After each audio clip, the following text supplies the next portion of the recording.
grateful to have y'all here for yet another edition of Where in the Hell Do We Meet Lesbians, right? So for the past 2 weeks now, we've been talking about where we can get out and meet other women if we are women-loving women. We've got 10 more for y'all this week, and we've had a whole theme this month. It's been super fun. I hope y'all are getting something out of this, and I hope that today gives you a few more, even deeper insights as to places where you may meet women.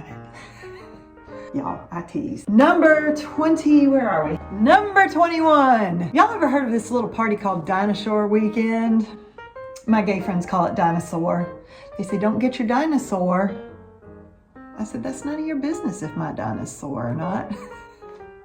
Anyway, y'all, Dinah Shore is a fabulous lesbian party in the desert in Palm Springs, California. And if you've never been, get ready for a weekend of alcoholic debauchery, basically.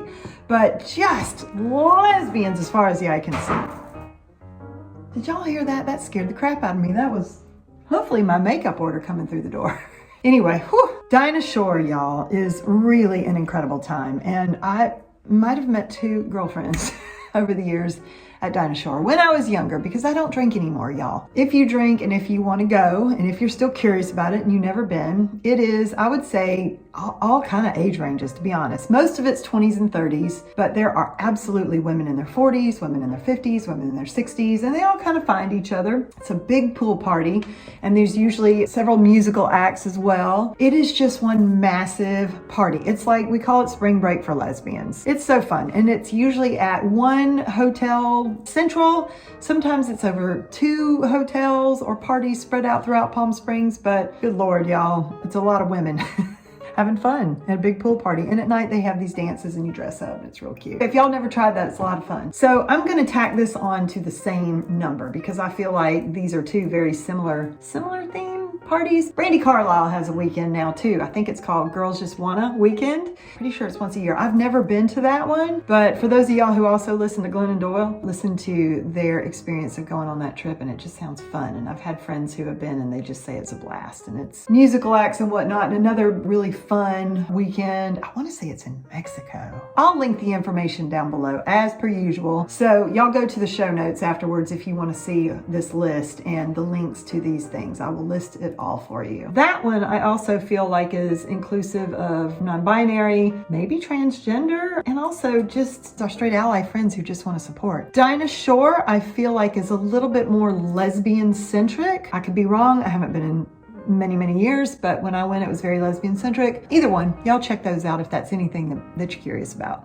Number 22, lesbian speed dating events. Well, I kind of forgot about that one, y'all. Dr. Google reminded me that lesbian speed dating still exists. Have y'all ever tried that? I don't want to poo-poo it for those of y'all who have had success with that or who might have success with it. I went once. My friend and I went once in Los Angeles, and we walked in and we had already prepaid, right? You go and it was at this little dark bar with a bunch of tables set up around the edges of the room, and you have, I think, 2 minutes per table or something, and you move in. So we got there, just a little bit early, but early enough to where some lesbians were starting to walk in. And we went inside and we checked in, and we had to give our IDs. I don't remember why this happened. So we sit down and we start sort of assessing the people that are walking in the door. And she and I look at each other and we're like, oh no. Just not seeing what we're hoping for, I guess. And the room started to kind of fill up, and we went, oh no. And we decided to bolt. We decided to go down the street and just grab dinner instead. Got to dinner, and about 10 minutes into dinner, she goes, oh shit, I left my license. So she had to go back in, do the walk of shame up to the lady checking everybody in and tell her she bolted and ask for her license back. That's embarrassing, y'all.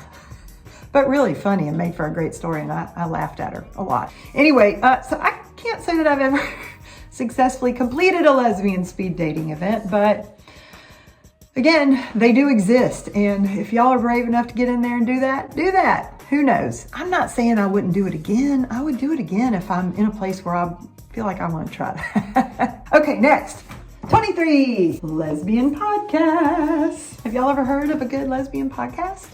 If so, let me know. I've heard of one. Y'all might have heard of it. You're Southern Lesbian.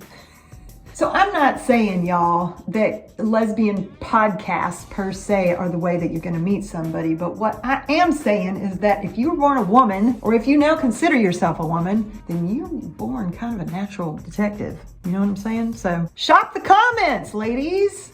Look at some of the conversations that are happening in the comments and then check those people out. That's a little harder to do here on ye old YouTube, I will say. But go to the Your Southern Lesbian TikTok page.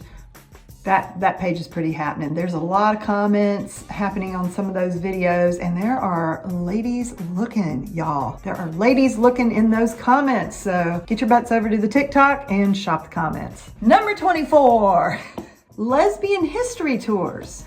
Now, that's another one that I wouldn't have, I don't even know what that means, y'all, but Dr. Google says it's a thing. And she is often right, I have found. So let's think about what that could mean. I would think it would mean like a women's centric tour, right? Something about a woman's historical figure. I mean, chances are you're not gonna find a lesbian history tour in every city you go to. But it doesn't mean that they're not there either. So, I'm eating my words as I'm saying them, because when I went to Charleston one time, before I had moved there, I was doing research on a project for a lesbian film that I was writing, y'all. And I met with a man there named Harlan Green, and he is an LGBTQ historian in Charleston, and he teaches at the College of Charleston. Or maybe he doesn't teach there, maybe he just speaks, I don't know. Anyway, point is, he's written a book on LGBTQ history in Charleston, which was so cool. And he offered to give me a private walking tour of Charleston and showed me, here's the thing, our ancestors, our LGBTQ ancestors have been hugely erased from society or written about otherwise.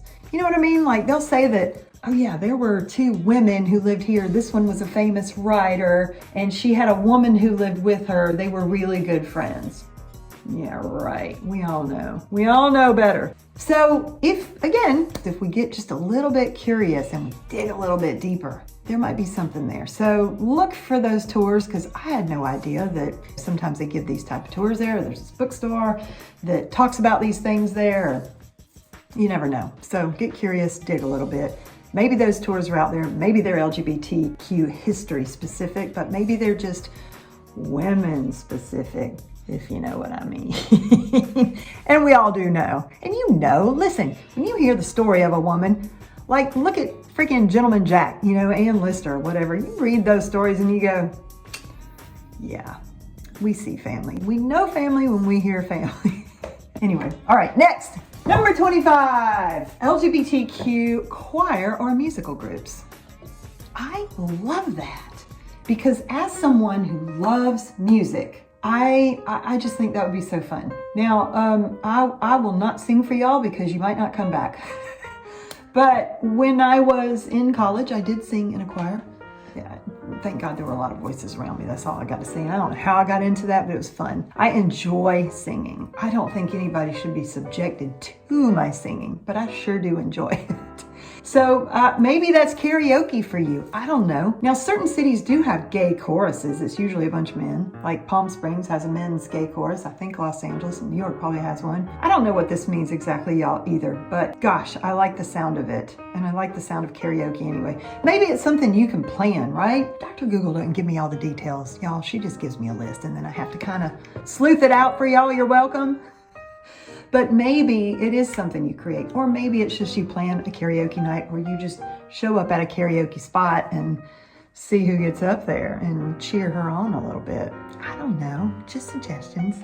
Number 26, lesbian bowling leagues. I love that too because I have been to some of these lesbian bowling nights. Y'all, they are a lot of fun. They are a super simple way to connect with people because I get it, the sports, y'all. Some of y'all, like me, aren't the best sporty lesbians. So when you go to these things, sometimes you might feel a little bit intimidated and you're like, well, I'm a shitty bowler. Well, how good do you really have to be to meet a lesbian, right? You can gutter ball it all day, but if you show up and you're talking to somebody who's cute and y'all are getting along, then who cares? I mean, really, the point is not what you're actually doing. The point is it's an excuse for everybody just to get together and have a good time. If you're nervous and you need a cocktail, go get you a cocktail to smooth it over. Most of the bowling alleys these days have that. I'm not promoting drink. Y'all know I don't drink, but I'm just saying, whatever it takes to get your butt in the game, literally, I want you to try. Number 27, lesbian meditation or yoga retreats. Here again, y'all, Dr. Google, she calls everybody a lesbian. I happen to think everybody's a lesbian, but sometimes people say they're not. I don't know. I think if you just look at meditation retreats or any kind of wellness retreats, they're usually pretty women-centric, a lot of them. All right, maybe I'm wrong. A lot of them are. You can look for the women-specific ones. Chances are some of those ladies are going to be lesbians. I'm just saying. I love spirituality. I meditate every day. I'm a huge fan of it. It's done a lot for me. I'm a huge fan of yoga. Now, I don't go to the classes. I do the yoga that, I follow on the girl on YouTube, and she's fantastic, and I can do it at home. What is my point? I don't know. Point is, if, you want to spend some money and you want to go on a fabulous wellness retreat that's going to be good for you, good for your soul, calm and relaxing, give you a new outlook on life, and you might meet some new women. It might be a little bit of a stretch, y'all, but I think it's great. And also, I like this because as someone who, believe it or not, despite all this wackiness, I'm very spiritual. I've told y'all that before. By that, I don't mean it's not Bible thumping, it's not like organized religion, none of that. It's just, I like a positive outlook on life. I like to do exercises that cause me to grow and learn and expand and be a better human and be better to myself as a human. And that's kind of what I consider my spirituality to be. So anything that will open my world up in that way, I really like that. And I think that if there are like-minded women that go to this, whether they're lesbians or not, you're still gaining friends, right? Worst case scenario. That's all I'm saying. Number 28, lesbian supper clubs. Ooh, I really like the idea of that. Thank you, Dr. Google. She's got good ideas sometimes. So lesbian supper clubs, have y'all ever been to one of those? If somebody's ever been, will you please just give us a little insight as to what it was, because it sounds fucking fabulous. I've been to 2, I think, and I had forgotten about them until just this very moment. They were in Los Angeles, because y'all, Los Angeles has a lot of options. It's a big city, right? Big international cities just have a lot of options for the gay community, and that's one reason that I like them. This one was run by a lesbian promoter of a couple of little lesbian nightclubs there in town, and it was fantastic. And you literally just buy a ticket and you get placed at a table with other lesbians. How fucking great, right? Sit and talk and have dinner and meet a bunch of new people all night. Well, I know some of y'all are like, Ashley, that sounds great for you because you like being social. I don't like to be social. Well, let me tell you something, Miss Antisocial, Miss Fly on the Wall. Sometimes, the universe needs to give you a little shove and put you in these situations so that you can meet people. It's really, really easy to just go and sit there and talk to somebody next to you. I know some of y'all are shy. I know, I get it. Please try to get out of your shell just a little bit. Please try. That can be your little bit of growth that you try to work on yourself. But I would say if that doesn't sound scary to y'all and y'all like meeting new people, then try that, because those are fun. And I've honestly forgotten about them. I've been to supper clubs here in London that are vegan, just vegan supper clubs, because I'm also vegan, y'all. I know it's a whole thing. Don't get started with me. Those are great too. Like, honest to God, you might be able to find supper clubs for any type of thing that you're into. It doesn't have to just be lesbian, although I think that's a great idea if they're out there, or if you want to start one. Again, I'm always a big proponent of if you want to start one and that sounds like a good idea to you, have a fun little theme around it. Who wouldn't want to show up? That's so fun. That's so fun. But I've done it for the vegan community and I've met some really nice people. They weren't lesbians, but they were really nice people and I had a great time. Hallelujah. More community, right? Period. Number 29. So I feel like Dr. Google's cheating a little bit here because she's given me one that's very similar to one we just talked about, and that is mature lesbian retreats. So I don't know what that means either. I don't know. Mature lesbian retreats. Okay, now as mature lesbians, I like the sound of that. I would think that the wellness retreats are probably right in line with that, but retreats can be just a swath of things, right? There's writers' retreats. You know there's going to be some lesbians at the writers' retreat. I don't know what to say.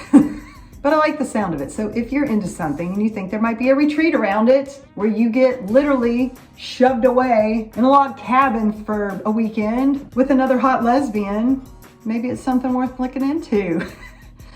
Listen, for me personally, I'm gonna hold that. I'm gonna hold that because it's coming up. I know it's the next one. I'm gonna hold it. Number 29, language exchange meetups. Okay, I like the idea of this too. Now, this is more, I would say, probably for EU or maybe even the UK or the international cities. You find a lot of these little groups, and I've seen them online, the little meetup groups and stuff. Like if you're in a different country and you want a little community of people who also speak English. So you're in France and you want to find the little Americans Learning French meetup group, let's say, or Facebook group or whatever it is. I've seen a lot of these, so that could be fun. You know, I've never thought of turning that into a way to meet other lesbians, but at this point I think she's just offering shit up. Some of these are not lesbian specific, but you know, you can meet a lesbian anywhere. You can meet her at the dang grocery store if you want to. I don't know if that's true or not either. Depends. These are just ideas of meeting people in general at this point too. Again, this is where I say get curious, dig deep, ask Dr. Google a lot of questions and see what she throws back at you. Ask for a lot of different regions, see what she comes up with. That could be really cool. Number 30, I saved a good one for y'all for the end because I know y'all. Now, I don't drink, but I know y'all do, some of y'all. So number 30 is LGBTQ wine and cooking classes. I mean, how fun. Whether you drink or not, that just sounds like a good time. That sounds fun. I don't have to tell y'all what wine classes are. I'm guessing that's just wine tasting, which I have done more than my share of in my life, and it's really fun, y'all. It's really fun. Now, are there lesbian themed nights around this? I don't know. I used to host a massive night called Ladies Wine Night, and it was just for all of the people in the production community, all the women in the production community. I didn't care if you were my competitor. I didn't care. I just wanted all the women to feel like they had community and that we could call each other as peers if we needed to and get to know each other a little bit as things come up. So that was fantastic. And it is one of the big things that I was remembered for in that production community. It was a lot of fun. I had so much fun doing it. Again, if that's something that sounds like you want to host, Lesbian Wine Night or Women in Business or whatever, even if you just call it Women's Wine Night, Ladies Wine Night like I did, inevitably, trust me, there are lesbians that show up over time, or somebody brings a friend or whatever. So that's a great one, actually. And then the cooking classes, can we talk about the cooking classes? That is so specific to anything that you want to learn how to do. So that kind of goes back again to what's something that lights you up? What are you passionate about? Are you passionate about learning how to cook? Are you passionate about learning how to bake? Like, people have interests of all different kinds, right? So I did go to a cooking class last Valentine's Day in Charleston because I didn't have a date. And I thought, great, here's something for me to do that night. Sounds fun. It wasn't lesbian. It was just a women's vegan, gluten-free cooking class. I know, y'all, I'm that exciting. You're welcome. But it was like a pastry chef who was teaching it. And I just thought, how cool, so we made these awesome little desserts, and I met some other women, and it was a really fun evening. We laughed and giggled, and they were all having wine while they were doing it, so they were really having fun. Who knows what the measurements turned out to be? No wonder ours flopped in, but you have a partner for all of it, which is fun, right? So you get to know somebody. It's cool, it's fun. There again, giving y'all another great idea of something that you can host if it doesn't already exist. Just putting some juju out there to see what y'all will start. That is what I got for you this week. I am, again, so curious to hear what y'all are doing. I love when you share back with me so I can see if any of the stuff that I'm spewing is actually landing. If you have suggestions, I'm open to that too. Please, please, please share this with your friends if you feel like it could help them. If you like and support and follow the podcast, that means the world to me because it really does help me out. And by following the podcast and subscribing to it, then you also get notified as soon as I put another episode out. So that helps you too. I hope. I really, really appreciate this community. I think y'all are so fun. I think you have great suggestions and ideas and feedback. You're always I'm just blown away with with how kind this community is. I really, really am. I started this on a whim just as something I thought might be fun to do, and just blown away by the people that are chiming in. I just think it's so cool. So thank you. Check out the Your Southern Lesbian TikTok page if you want more interactive community type stuff, because that page, y'all, go look in the comments. Like I said, there's so many people there talking to each other. It has nothing to do with me. It's like I might as well not even be here. It's fun. It's exactly what I wanted to do. And I'm so grateful that it's working for people, that y'all are finding each other, because that's the goal, right? I'm trying my best to like find a way to help everybody. I know I'm not the only lesbian on TikTok, y'all. There's a nice community there though. I'm just saying, if y'all are curious and want to go check it out. All right, have a wonderful week. Sending y'all lots of love. See you next time. Bye, y'all. To California with a little bit of care.